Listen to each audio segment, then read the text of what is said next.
கேள்வி பார்வையாளர்களுக்கு வணக்கம். இன்றைய நேர்காணலில் நம்மோடு இணைந்திருப்பவர் வழக்கறிஞர் அகமது சைப் அவர்கள். சார் வணக்கம் சார். வணக்கம். தமிழ்நாட்டு அரசியலில் மிகவும் ஒரு சர்ச்சையாக ஒரு ட்ரெய்லராக வெளியானதுதான் வடக்குப்பட்டி ராமசாமி ட்ரெய்லர். அந்த வடக்குப்பட்டி ராமசாமி அந்த படத்தினுடைய ட்ரெய்லர்ல குறிப்பா பார்த்தோம்னா, நீ என்னடா கடவுள் இல்லைன்னு சொன்னியேடா, அந்த ராமசாமியாடா அப்படின்னு கேட்டதுக்கு, நான் அந்த ராமசாமி இல்ல என்ற ஒரு தோணியில ஒரு டைலாக் வந்திருக்கும். குறிப்பா பார்த்தோம்னா, சந்தானம் அவர்கள் வந்து நேரடியாவே பெரியார தாக்கி தான் இந்த படமையே எடுத்திருக்கான்ற மாதிரி நமக்கு கருத்து இருந்து, சந்தானம் அவர்களை நெட்டிசன்கள் தொடர்ந்து வறுத்தெடுத்துட்டு வராங்க.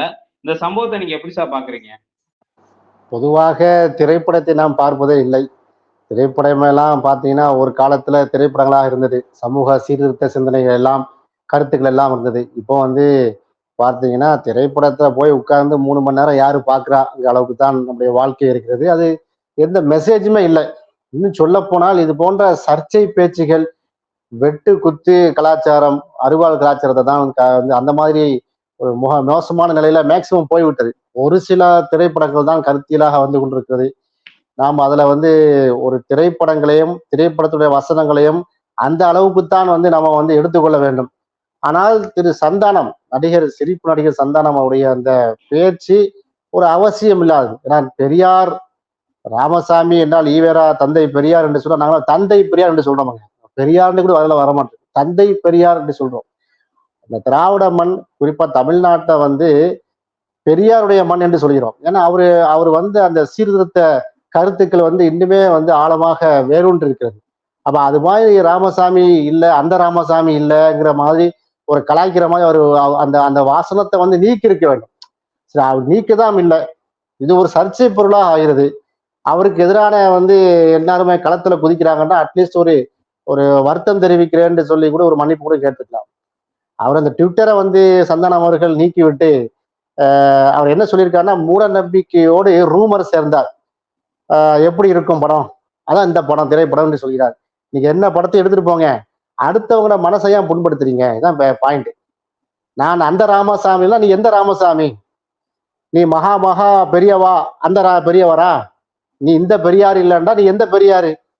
இந்த ராமசாமி நீ எந்த ராமசாமின்னு சொல்லணும்ல. அப்போ அந்த திரைப்படத்துல சொல்லியிருக்காராங்கிறது நம்ம பார்க்கணும். ஏன் பெரியார் மீது இவ்வளவு வன்மம்? நம்முடைய கேள்விதான்.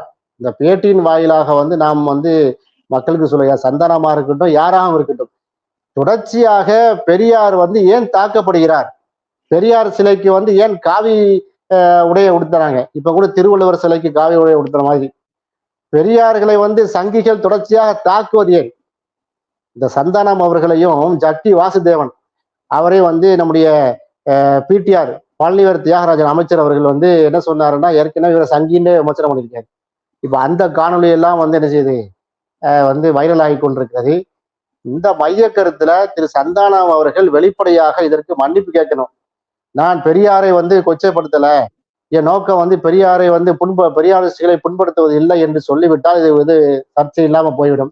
இல்லை என்று சொன்னா அந்த திரைப்படம் வெளிவரதுல வந்து என்ன செய்யும், நிறைய பிரச்சனைகள் தான் அவர் ஃபேஸ் பண்ண வேண்டியது வரும். ஏன் தேவையில்லாமல் இந்த மாதிரி சர்ச்சையில் மாட்டிக்கொள்கிறார்? அவருடைய வசனங்கள், அவருடைய பாடி லாங்குவேஜ் தான் பிரபலமாக வேண்டும் என்பதற்காக ரொம்ப ஒரு ஒரு வல்கராக போய் கொண்டிருக்கிறேன். திரு சந்தானம் வந்து வளர்ந்து வரக்கூடிய ஒரு நடிகர், சிரிப்பு நடிகராக இருக்கிறார். அப்ப சர்ச்சையில மாட்டாம இருக்குன்னு அவருக்கே அக்கறை இல்லாத மாதிரி தான் நமக்கு தெரிகிறது. ஆக தந்தை பெரியாரை வந்து டச் பண்ணது வந்து மிக மிக அவருடைய அந்த கேரியர்ல, அவருடைய வளர்ச்சி பாதைக்கு மிகப்பெரிய தடைக்கல்லாக வந்து நிற்க போகுது. மனிதன் தவறு செய்யக்கூடிய என்ற அடிப்படையில் அவர் தன் தவறை திருத்தி கொண்டு வெளிரகமாக பகிரங்கமாக இதை மன்னிப்பு கேட்டா அனுப்பிச்சுவோம், அதை விட்டுருவோம். ஆனால் பெரியார் ஏன் தாக்கப்படுகிறார் என்பதை வந்து நம்முடைய கேள்வி 24/7 அந்த நேயர்கள் வந்து தெளிவாக நீங்கள் புரிந்து கொள்ள வேண்டும். பெரியார் அவர்கள் வந்து சமீபத்துல தாக்கப்படுதல் நீங்க சொல்ற மாதிரி அதிகமா இருக்குது. குறிப்பா பார்த்தோம்னா பாஜகவினர் வந்து தொடர் பிரச்சாரம் பெரிதாக பண்றாங்க. இந்த நேரத்துல சந்தானம் அவர்கள் இந்த பேச்சு வந்து இருந்தது ஒரு பாஜகவினுடைய ஆதரவு நிலைப்பாட்டா பார்க்கலாமா? அப்படிதான் அவர் ஊதுகளாக செயல்படுகிறாரோங்கிற சந்தேகம் வருது இல்லையா? இப்போ அவ வந்து பெரியாருடைய ஒரு ஒரு 10 விஷயங்களை எடுத்துக்கிறோமே, அது வந்து பாத்தீங்கன்னா வர்ணாசிரம தத்துவத்திற்கும் RSS பாஜகவுடைய அந்த சித்தாந்தத்திற்கும் சம்மட்டி அடி கொடுக்கிறதா இருக்கும். அவர் என்ன சொன்னாரு, உன்னுடைய சாஸ்திரத்தை விட, உன் முன்னோர்களை விட, உன் வெங்காயம் விளக்கு மாத்தை விட உன் அறிவு பெருசு அப்படின்னு பிரச்சாரம் பண்றாரு. அப்ப கூட்டத்தில இருந்து ஒரு ஆள் கேட்கிறாப்ல, அப்பயா நீங்க சாமியே இல்லையா, உன் பேர் ராமசாமி அப்படின்னு பேரை வச்சிருக்கிறேன்னு சொல்லி தந்தை பெரியார்ட்ட கேட்கிறாப்ல. நீ ராமசாமின்னு கூப்பிடல, உனக்கு ஏதாவது பிரச்சனைனா மசுரன்னு கூப்பிடுன்னு. அப்ப இவ்வளவு பெரிய அந்த அந்த டைமை நீ பார்க்கணும். இப்ப இருந்து கொண்டு நம்ம சனாதனத்தையும் வர்ணாசிரமத்தையும் வந்து இந்த யூடியூப் காலத்துல, இந்த ஆண்ட்ராய்டுடைய வளர்ச்சி காலத்துல, இந்த ஊடக வளர்ச்சி காலத்துல பேசி கொண்டிருக்கிறோம். ஆனால் 70 வருஷத்துக்கு முன்னாடி, 80 வருஷத்துக்கு முன்னாடி யோசிச்சு பாருங்க. எல்லாமே பத்திரிகை எழுதி எழுதி எழுதி பத்திரிகையில வந்து இதை கொண்டு போய் சேர்த்தவர் வந்து தந்தை பெரியார். இன்றைக்கு வந்து தமிழையே நீச பாசைன்னு சொன்னாங்கல்ல, சமஸ்கிருதம் தான் வந்து வேத பாசை, அதை வந்து வேர்ட் ஆஃப் காட்ங்கிற அளவுக்கு வந்து அந்த பிராமணர்கள் வந்து சொல்லி கொண்டிருந்தார்கள். அந்த டைம்ல இவர் என்ன பண்ணாருன்னா திருக்குறளுக்கு வந்து மாநாடு நடத்தினாருங்க. திருக்குறளுக்கு மாநாடு நடத்தினார். திருக்குறளுடைய போல் எப்படி தெரியுமா, அதோட இலக்கணம் எப்படி தெரியுமா என்று சொல்லி திருக்குறளுக்காக மாநாடு நடத்தினாரு. அதை பஸ்ல கூட, பேருந்துக்குள்ள வந்து வாகனங்களை எழுத வைத்தார். அப்ப இத்தகைய ஒரு புரட்சிக்கு வித்தட்டவர் தான் வந்து பெரியார். அப்போ சந்தானம் அவர்கள் வந்து அந்த ராமசாமியில நீ எந்த ராமசாமி? இன்றைக்கு வந்து மாட்டுக்கறி வைத்திருக்கிறார் என்று சொன்னதுக்காக வேண்டி அடித்து கொல்லப்பட்டார் அகலாக். இன்றைக்கு வரைக்கும் உத்தரப்பிரதேச, பீகார்ல பாத்தீங்கன்னா மாட்டுக்கறிக்கு வந்து பிரச்சனை. ஆனா பெரியார் வந்து என்ன சொன்னாரு, அவர் கூட்டிய கூட்டத்துல எல்லாமே, மாநாடுகளில் எல்லாமே மாட்டுக்கறி விருந்து வைப்பாரு. எவ்வளவு பெரிய புரட்சி என்பதை பாருங்கள், 70 வருஷத்துக்கு முன்னாடி. அப்ப இப்படிப்பட்ட ஒரு புரட்சிகரமான சிந்தனையாளர் தான் அந்த ராமசாமி. அப்ப சந்தானம் அவர்கள் அந்த ராமசாமி இல்லைன்னா நீ எந்த ராமசாமி? அப்ப நீ வந்து சமஸ்கிருதத்தை வந்து வேத பாசைன்னு சொல்லக்கூடிய ராமசாமியா? தமிழை வந்து திருக்குறளை வந்து நீச பாசைன்னு சொல்லக்கூடிய ராமசாமியா? மாட்டுக்கறி திங்களானைக்கு அடிச்சு நொறுக்குங்கன்னு சொல்லக்கூடிய அந்த ராமசாமியா? அப்படிப்பட்ட ராமசாமியா எங்களுக்கு நீ செய்யணும். சந்தானம் அவர்கள் என்ன சொல்லு, அவர் தான் விளக்கணும். நிறைய அதாவது தந்தை பெரியாருங்கிறது பவர் சென்டர். அவரை கொண்டு நீங்க கையை வச்சீங்கன்னா எக்கச்சக்கமான பிரச்சனைகள் வரும். இதெல்லாம் சங்கியுடைய அந்த சித்தாந்தத்திற்கு நேர் எதிரான கொள்கை. அவர் மாட்டை வந்து பசுவை தெய்வம் என்று சொல்கிறார்கள். பெரியார் வந்து அதை வந்து அறுத்து சுக்கா போட்டு சாப்பிடக்கூடிய கொள்கையில உள்ளவர். புரியுதா? தமிழை வந்து நீச பாசை, அவர் கேவலமான மொழின்னு சொல்லக்கூடியவர்கள் பிராமணர்கள்.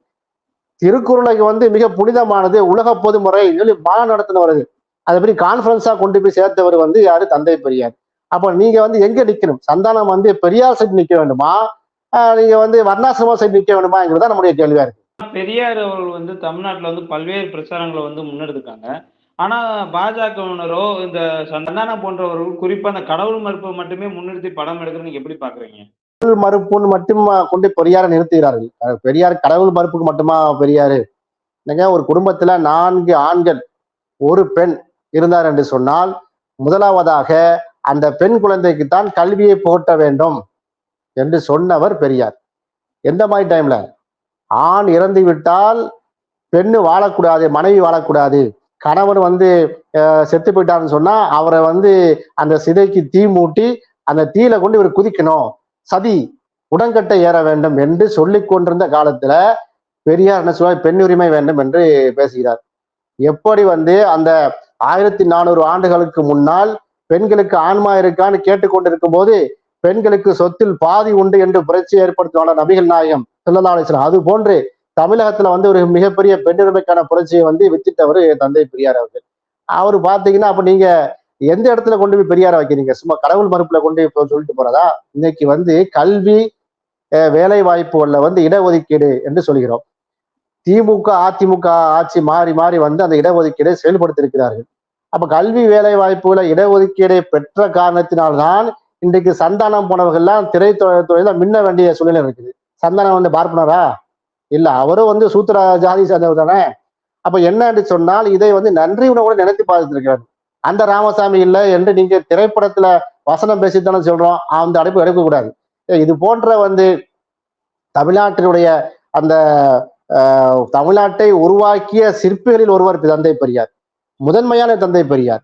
அப்ப அந்த பெரியாரை வந்து நீங்க விமர்சன கோணத்துல நீங்க பேசும்போது நம்ம கேர்ஃபுல்லா இருக்கணுமா வேணாமா? அதனால தந்தை பெரியார் என்னமோ கடவுள் மறுப்பு அப்படிங்கிற அந்த ஒரு விஷயத்துல கொண்டு போய் நிறுத்த முடியாது. அது ஒரு அறிவுடைமையாக அதிகமாக வந்து பெரியார் அவர்கள் வந்து விமர்சனம் பண்ணுவாங்க. ஆனா சந்தானம் அவர்கள் வந்து பிற்படுத்தப்பட்டவரா ஒரு நபரா இருக்காரு. அவரே இந்த நிலைப்பாடு எடுக்கிறத எப்படி பாக்குறீங்க? அதான் திரும்ப சொல்றேன், அவரு அறிந்து சொன்னாரா, ஜஸ்ட் லைக் தட் போற போக்குல டைரக்டர் எழுதி கொடுத்த வசனகர்த்தா எழுதி கொடுத்ததை வந்து பேசிட்டு போயிட்டாரா நமக்கு தெரியல.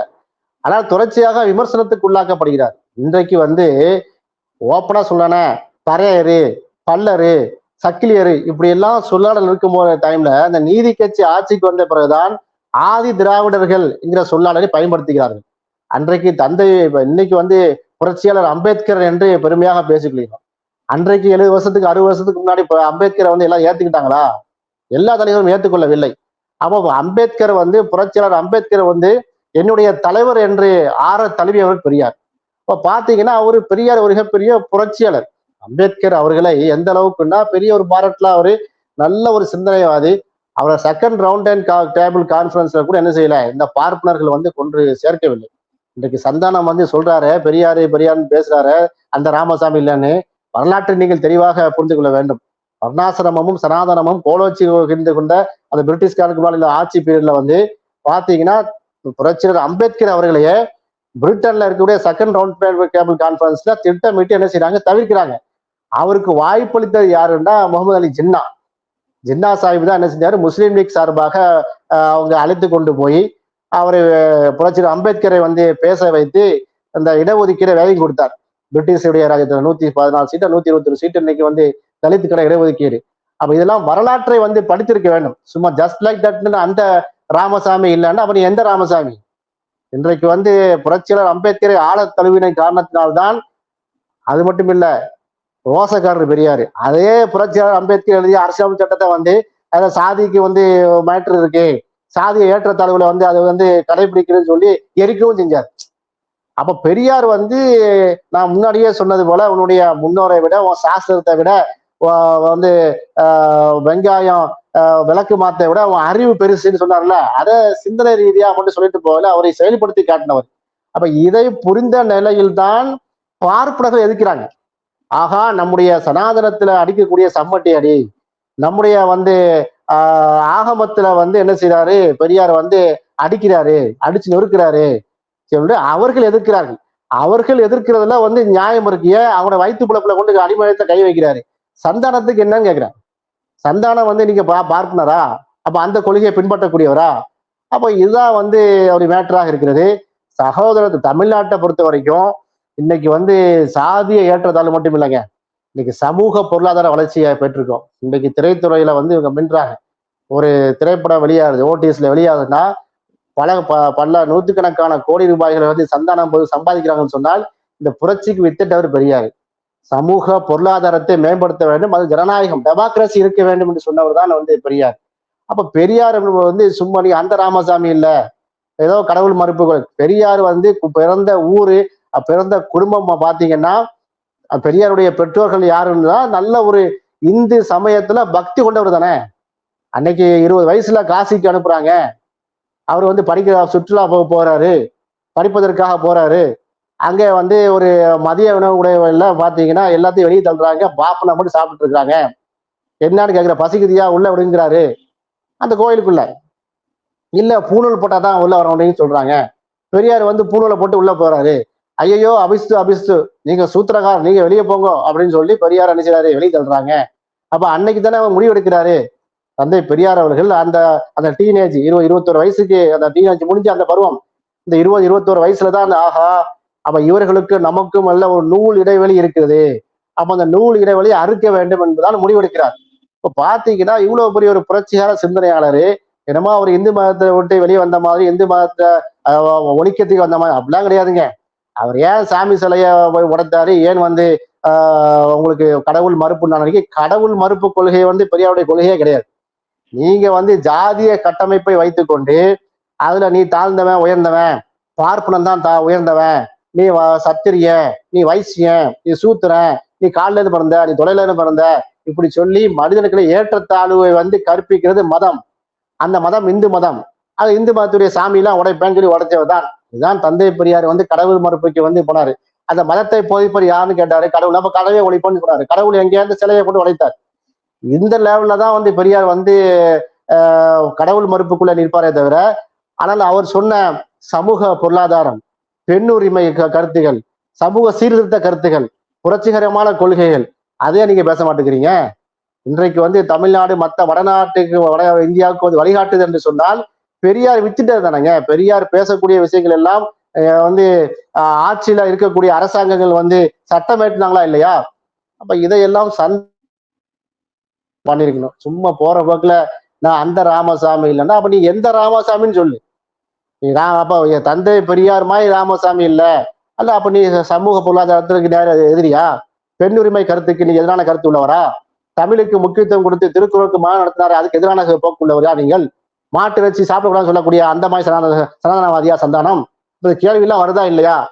அதனால இந்த கருத்துக்களை என்ன செய்ய வேண்டும், அவரை மனிதன் தவறு செய்யக்கூடியவதான் என்ற அடிப்படையில அவர் திருத்தி கொள்ள வேண்டும். திருத்தினா சிறப்பா இருக்கும். இல்லைன்னு சொன்னால் சந்தானமும் ஒரு சனாதன சங்கி. இது அவர் என்ன செய்யறாரு, பார்ப்பன மாதிரி வேஷம் போட்டுக்கிட்டு அவர் சூத்திரனா இருந்தாலும் கூட பார்ப்பனத்தியால் பார்ப்பனத்துடைய அந்த தாக்கம் ஏற்பட்டு அவரும் சனாதன சங்கியாக மாறி இருக்கார் என்று தமிழகமன் காரி துப்ப போகுது. உங்க சினிமா நடிகர்னா சினிமா நடிகை சினிமான நடிக்கிறது மட்டும் பாருங்க. தேவையில்லாம என்ன செய்யாங்க, அரசியல் தலையிடுறது, தேவையில்லாத கருத்துக்களை சொல்றது, அடுத்தவங்களை புண்படுத்துறது, சமூக தலைவர்களை புண்படுத்துற வேலையை நிறுத்தணும். இல்லைன்னு சொன்னால் சினிமா துறையில இருந்தே அவர்கள் ஓரம் கட்டப்படுவார்கள். இதுதான் இந்த பேட்டியின் மேலாக மெசேஜாக நம்ம கொடுக்கிறோம். நன்றி சார். நன்றி.